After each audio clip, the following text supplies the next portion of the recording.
महात्मा महापुरुषांनी संत सज्जनांनी संत संगतीबद्दल वर्णन करत असताना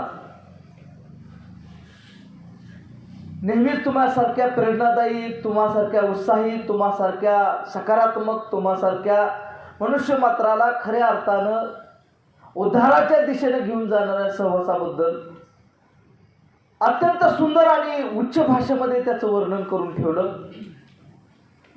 आणि तुमचं माझं आज परमभाग्य आहे की सद्गुरूची तुमच्या माझ्यावरती असीम अशी कृपा आहे की तुम्हाला मला असा पवित्र सहवास या सुंदर सकाळी मिळत आहे. सत्संगाची खऱ्या अर्थानं माणसाला परमार्थाची आवश्यकता का लागली असेल बरं? माणसाने देवाची वाट का धरली असेल बरं? सद्गुरूंना सुद्धा आपल्याला वारंवार सत्संग करा असं का सांगावं लागलं असेल बरं? एकदा ज्ञान घेतल्यानंतर तर मग सगळं थांबायला पाहिजे होतं ना. परत पुन्हा वारंवार सत्संगाची आवश्यकता काय, गरज काय? अध्यात्म ही जीवन जगण्याची कला आहे. परमार्थ आणि प्रपंच मुळात असा वेगळा करून काहीतरी पाहता येईल अशी गोष्टच नाही महाराज. दोन्ही एकच आहे, फक्त बघण्याचा दृष्टिकोन संत चेंज करतात.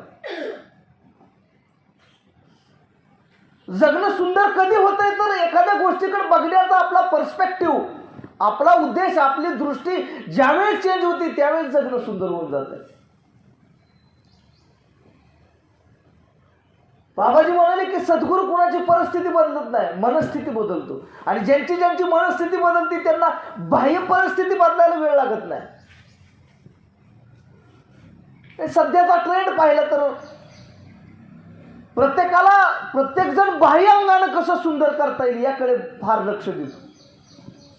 मी कसा बाहेरून कसा सुंदर वाटेल, मग माझं घर कसं असेल, माझे कपडे कसे असतील, माझी हेअरस्टाईल कशी असेल, माझा चेहरा कसा असेल, मी काय घालावं, मी कसं यावं, मी कसं दिसावं, की जे आजूबाजूच्या असलेल्या सर्वसामान्य जनतेला ते दिसतं. बाह्य अंगानं प्रगती करण्याकडे सगळ्यांचाच ओढ आहे, यातनं माझी पण सुटका नाही. पण मुळात ज्ञान काय सांगतं, परमार्थ काय सांगतो, भक्ती काय सांगतो, संतांचा नक्की सांगण्याचा उद्देश कोणत्या दिशेकडे घेऊन जातो, तर त्यांचं असं म्हणणं आहे की बाह्य अंगासोबत प्रगती करत असताना तुम्ही अंतरंगामध्ये सुद्धा तितकं सुंदर होत चाललाय का, अंतरंगामधून सुद्धा तितकंच विकसित होत चाललाय का, अंतरंगामधून सुद्धा तितकं प्रगल्भित प्रबोधित, अंतरंगामधून सुद्धा तितकंच निर्मळ होत चाललाय का, याचीही काळजी घ्या, हे संतांना सांगायचं.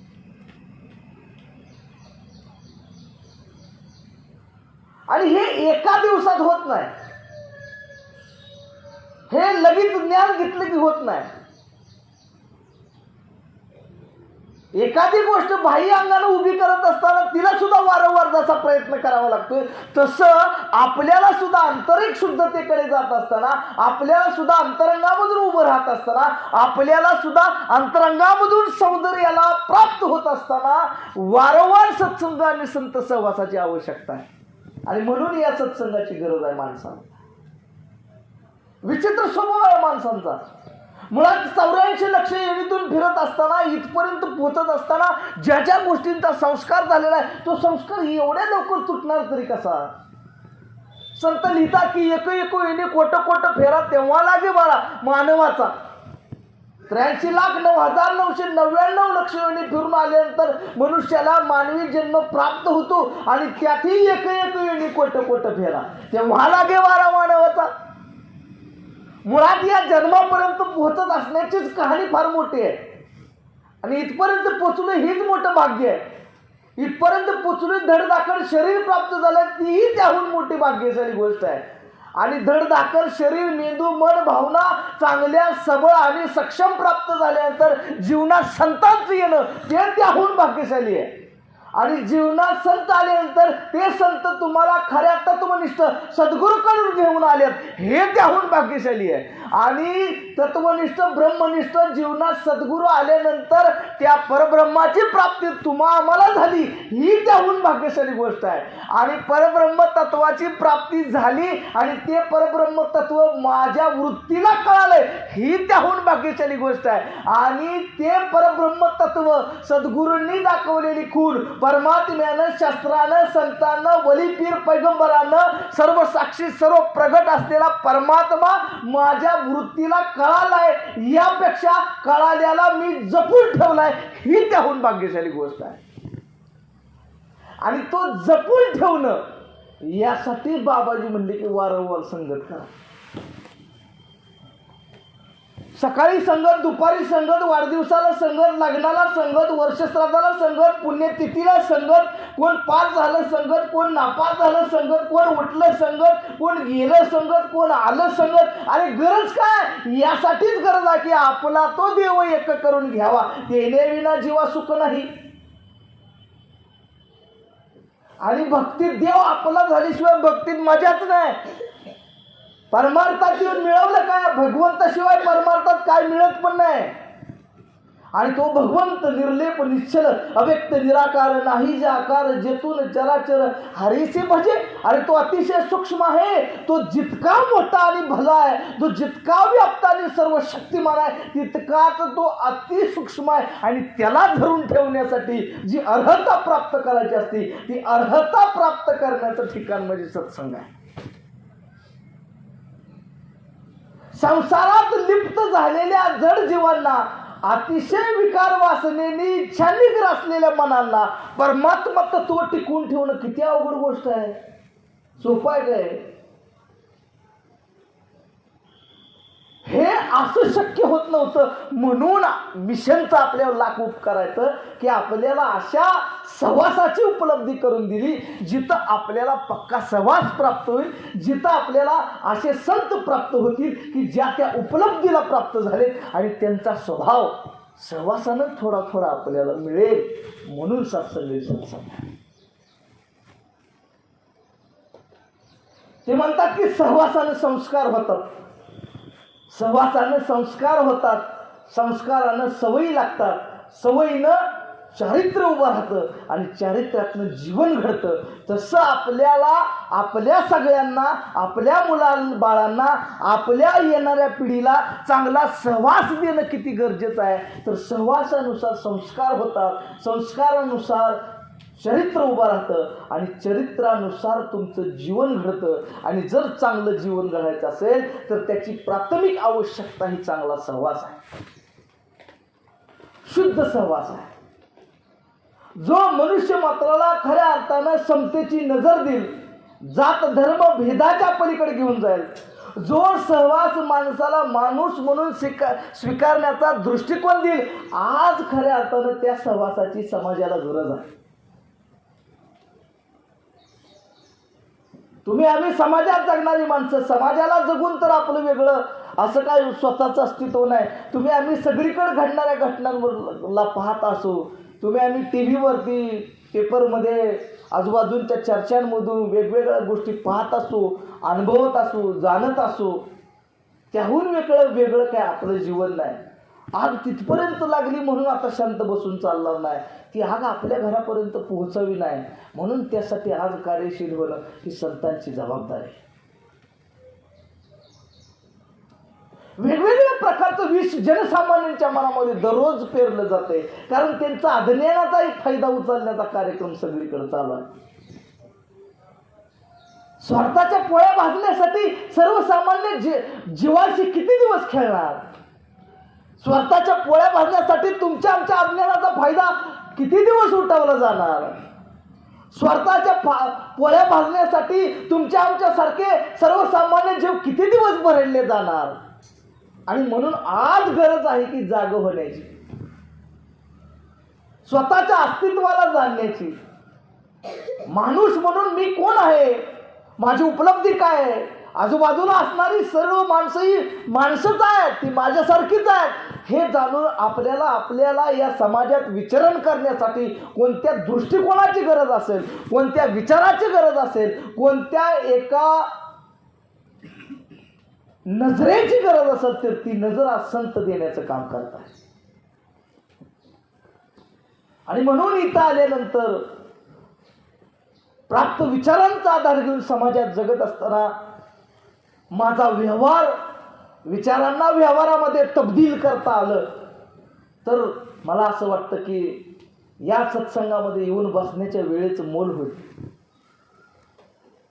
माझ्या नजरेत बदल व्हावा, माझ्या दृष्टिकोनात बदल व्हावा, माझ्या विचारात बदल व्हावा, माणसाला माणूस म्हणून मी स्वीकारावं. जात धर्म पंथ भाषा या सगळ्या काळा गोरा गरीब श्रीमंत याच्या पलीकडे जाऊन मला त्याच्यामध्ये ते तत्व दिसावं. मी माणसाचा माणूस म्हणून स्वीकार करावा. भले मी एखाद्याला नाही का चांगलं देऊ शकलो परंतु मी कुणाच्या उपद्रवाचं कारण ठरणार नाही. इथं बसलेल्या आलेल्या इतक्या जरी आपण सगळ्यांनी तेवढी जर काळजी घेतली तरी माताजींचा या मिशन उभा करण्यापाठीमागं ज्यांनी आपल्या प्राणांची आहुती दिली त्यांचा उद्देश सफल होईल. दुसरं तिसरं काय नाही महाराज. आणि सद्गुरू भाव जाणतो महाराज. सद्गुरूला कळतं आपण मनात जरी हसत असू ना तरी सुद्धा सद्गुरूला माहीत झालेलं असतं की हा का हसतो प्रेमाने मला. आपण पुढून काय बोलणार आहे, काय मागणार आहे, काय सांगणार आहे, काय करणार आहे हे गुरुला सगळं माहीत असतं महाराज. याच्या सिस्टीमच्या बाहेर कायच होणार नाही. सद्गुरूंनी ज्या पद्धतीनं ज्या प्रकृती नियमानुसार या जगाची व्यवस्था आणि मांडणी केलेली आहे त्या पद्धतीनं होणार मानल्या होणार. प्रेमाने बोल. याच्या अलीकड पण काय होणार नाही आणि पलीकड पण काय नाही होणार.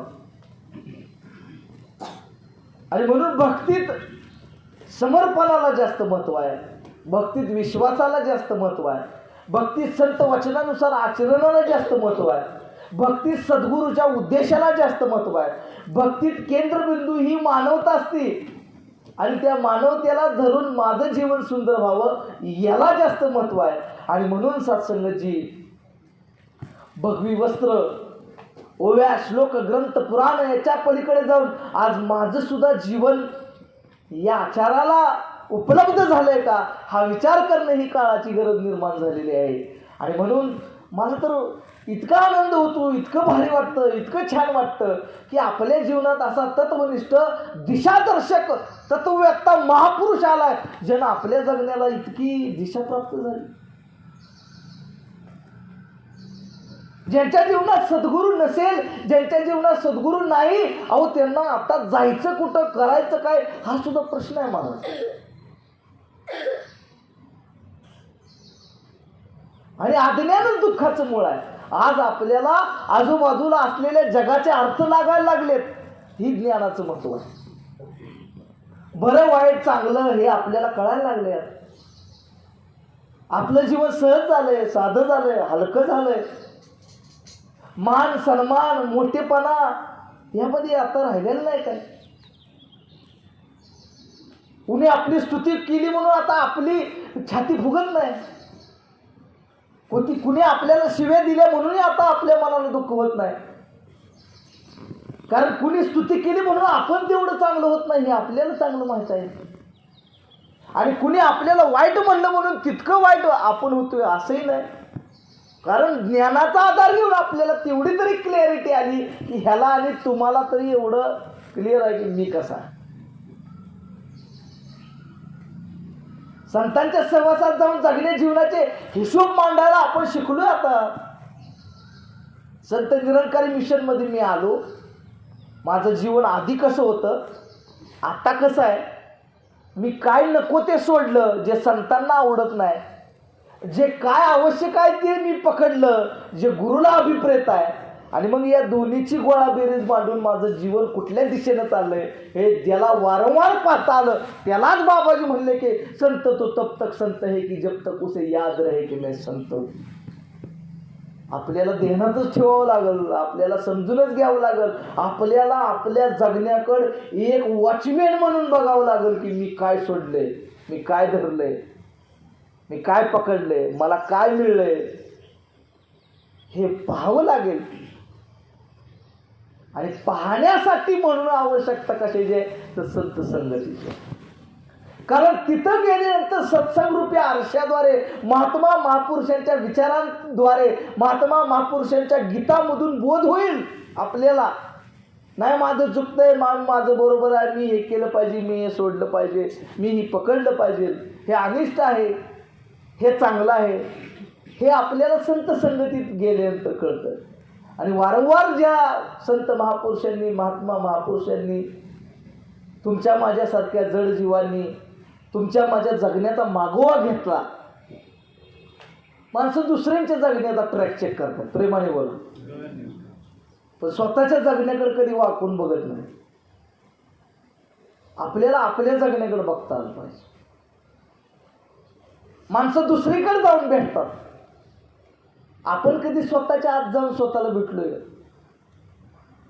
आपण बाहेर जाऊन दुसऱ्यांना बोलतो, आपण स्वतःला कधी बोललोय?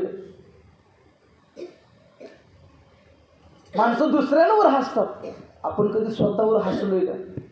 स्वतःवरही कधी तर हसलं पाहिजे, बरोबर नाही बरं. आपण दुसऱ्यांना बघतो, आपण स्वतःलाही बघितलं पाहिजे. आणि जोपर्यंत ही प्रक्रिया घडणार नाही, जोपर्यंत या पद्धतीनं आपण जाणार नाही, तोपर्यंत खऱ्या अर्थानं आपल्याला जे साध्य करायचं ते साध्य तिथपर्यंत प्राप्त होणार नाही, जोपर्यंत आपण आत्मसंधान करणार नाही. आत्मसंधान अतिशय महत्वाचं आहे. आणि जितकं आत्मसंधान करत जाऊ, तितकं जगणं हलकं होत जाईल, सरळ होत जाईल, सहज होत जाईल, जगण्याची मजा वाढेल. काय सोडायचं नाहीये. सद्गुरूने आपली जात, धर्म, पंथ, भाषा, पोशाख, आहार, खानपान काहीही बदललेलं नाहीये. एक विचार करून बघू की मी गुरुला काय दिलं आणि गुरुनं मला काय दिलं. एवढी मोठी यादी येईल की मला आजवर दिले ते संतांनीच दिले, गुरुनंच दिले. मी या मिशनसाठी, गुरुसाठी काहीही देऊ शकलेलो नाही. मग कुणाचा उपकार आहेत आपल्यावर? गुरुचा उपकार आहेत आपल्यावर, मिशनचा उपकार आहेत आपल्यावर. काय दिले आजपर्यंत आपण मिशनला? काय दिले आपण गुरुला? काय दिले आपण संतांना? आणि देणारे आपण कोण आहोत? आणि समर्थ तो सद्गुरू आहे महाराज. आणि म्हणून हा प्रयास आणि प्रयत्न आपण नेहमी करूया. आज जगाच्या पाठीवरती व्यवहाराला धरून खऱ्या अर्थानं माणसाला मुक्तीचे धडे गिरवण्याचं कोणतं मिशन जगाच्या पाठीवरती असेल अभ्यासांती, तर ते संत निरंकारी मिशन आहे. हे मिशन सत्य असण्याचं एक साधं कारण सांगतो. जिथं खोटं असतं ते सिद्ध करण्यासाठी फार तडफड करावी लागते, पण जे सत्य आहे त्याच्यासाठी कोणत्याही प्रकारची धडपड करावी लागत नाही. सत्याला प्रमाणाची आवश्यकताच नसती. आपल्या मिशनमध्ये मुळात आल्यानंतर कोणत्याही प्रकारे कुणावरही कसल्याही प्रकारचं बंधन टाकलं जात नाही, फॉर्म भरून घेतला जात नाही, इथं याची सक्ती केली जात नाही. एवढंच या पिठीत इतकंच टाका असं कुणालाही सांगितलं जात नाही. इथं आल्यानंतर तुमच्या माझ्यातला गुरुने कोणत्याही प्रकारचा बदल केला नाही. आणि तुम्ही कितीही जरी दिवस नाही आला तरीही तुम्ही यावा अशी दंडेलशाही इथं कधी कोणत्याही प्रकारे केली जात नाही. कारण हे सत्य आहे. सत्य हे सगळ्यांसाठी उपलब्ध असतं. सगळ्यांनी यावं. ज्याला ज्या ज्या पद्धतीनं जसं जे हवं आहे ते इथून घेऊन जावं. म्हणूनच जे मुक्त असतं ते सत्य असतं. बंधनात टाकणाऱ्याला गुरु म्हणलं जात नाही, बंधनातून मुक्तीच्या दिशेने घेऊन जाणाऱ्याला सद्गुरू म्हणलं जातं. आणि हा सद्गुरू आहे याचं साधं कारण एवढंच आहे की इथं मुक्त अवस्थेमध्ये तुम्हाला आम्हाला विचरण करता येतं. इथं गुरु तुमच्या आमच्या भावनेची कदर करतो. आणि गुरु भावाचा भुकेलेला आहे. गुरु भावाचा भुकेलेला आहे महाराज. गुरुला बाकी कोणत्याही गोष्टीशी काही देणे घेणे नाही. भगवंताला भाव आवडतो, बाकी काय आवडत नाही.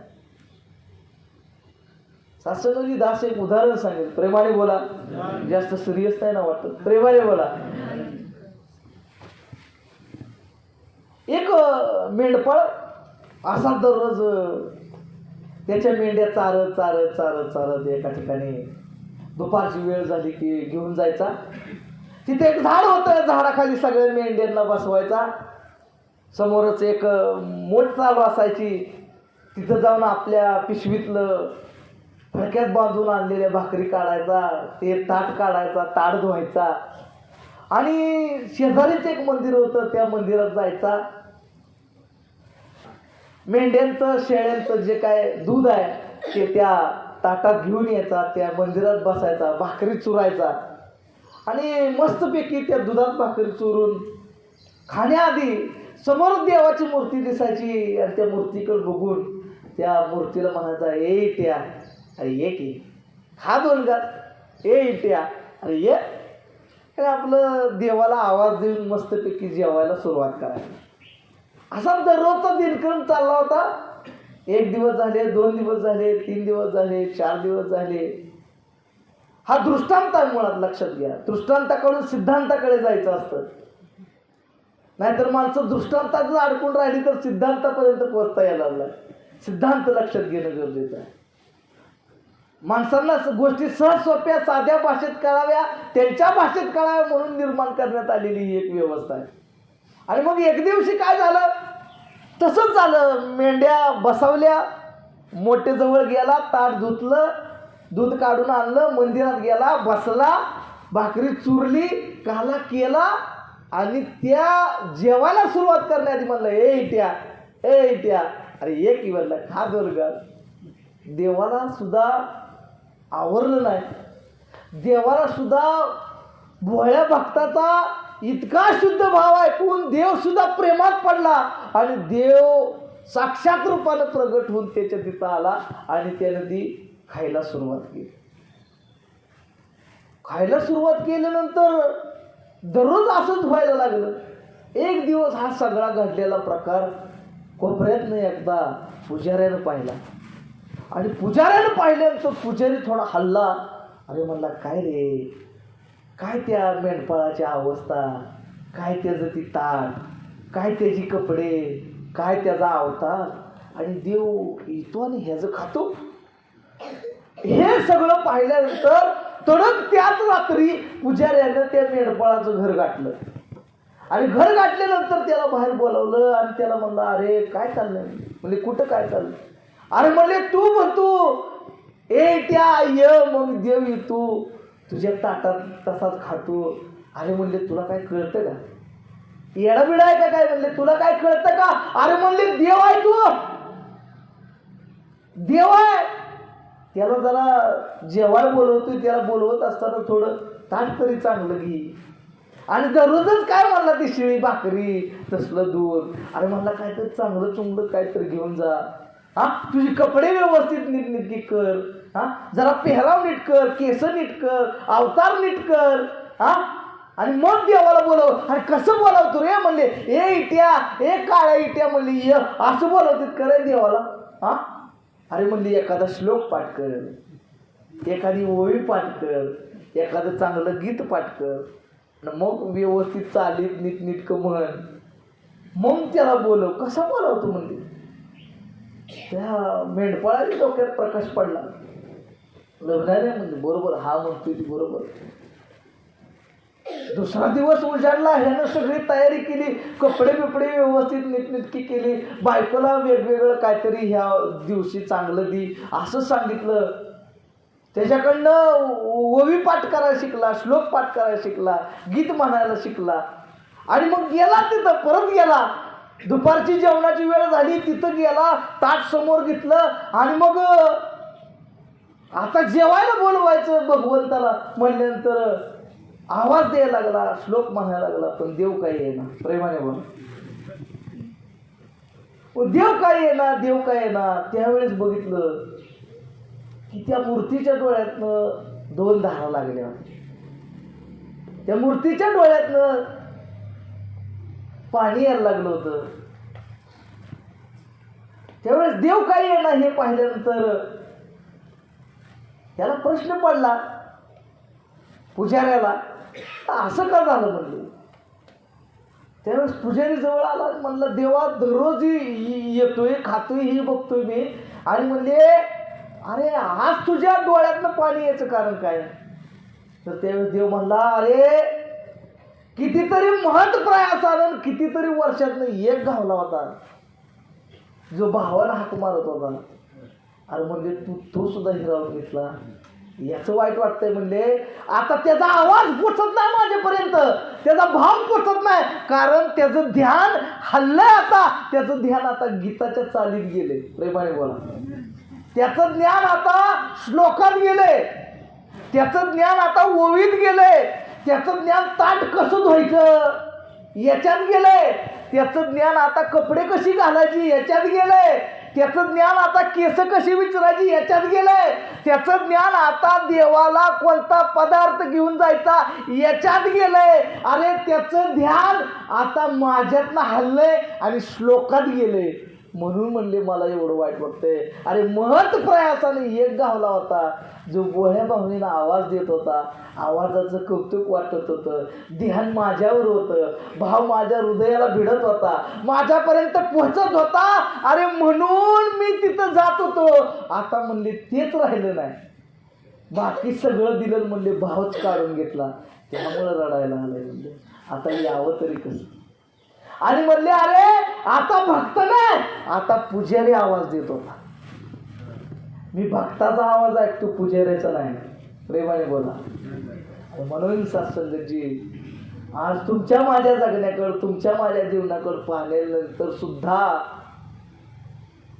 कुठंतरी आपण सुद्धा मूळ भगवंताच्या भावापासून साईडला होईल.